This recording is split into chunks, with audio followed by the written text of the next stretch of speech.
পশুর পেটে যদি বাচ্চা থাকে আগে জানেন অথবা জবাই করার সময় জানেন, তবে পশুর পেটে যদি বাচ্চা থাকে তাহলে গোশতের স্বাদ কমে যায়।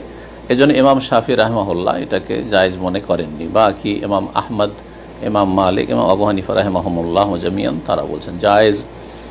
সুতরাং পেটে বাচ্চা থাকলে শরীয়তে কোনো বাধা নেই, যদিও উত্তম হচ্ছে আপনি আগে থেকে জানতে পারলে সেটাকে বদলে নেন, কিন্তু কোরবানি ইনশাআল্লাহ তাআলা কোরবানি হয়ে যাবে। যেটা পেটে বাচ্চা রয়েছে এটা কি হবে, সেটা যদি যখন জবাই করার পরে দেখছেন যে মৃত, তাহলে হাদিস রয়েছে জাকাতুল জানিজ জাকাতু উম্মিহি,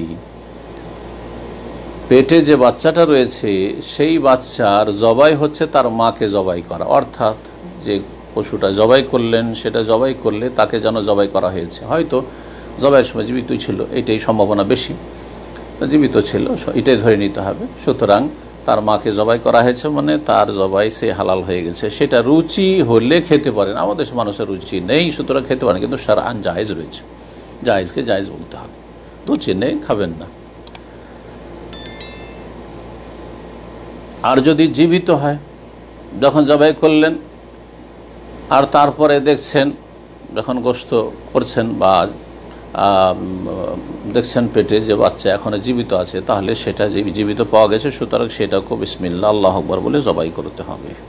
কোরবানি করার উদ্দেশ্যে পশু কেনার কিছুদিন পর যদি সেটা গর্ভবতী প্রমাণিত হয় তখন কি করণীয়?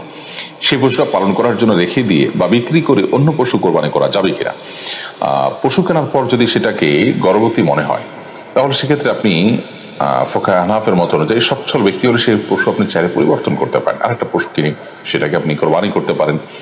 আর যদি অসচ্ছল হন তাহলে সেক্ষেত্রে আপনি কোরবানির পশু কেনার পর সেটি জবাই করার পর যদি তার গর্ভে কোনো বাচ্চা থাকে সেটাকেও জবাই করতে পারেন, সেটা আপনি খান বা না খান সেটাও জবাই করবেন, সেটা আপনি খান বা না খান। এটা ফোকায়ে হানাফের মত। অন্যান্য ফোকায়ে কেরামের এক্ষেত্রে কিছুটা ভিন্ন মত আছে। আর যদি আপনি এটাকে রেখে দিতে চান, রেখে অন্য আরেকটা কিনেন যেমন একটু আগে বললাম, তাহলে সেটা আপনার জন্য জায়েজ রয়েছে।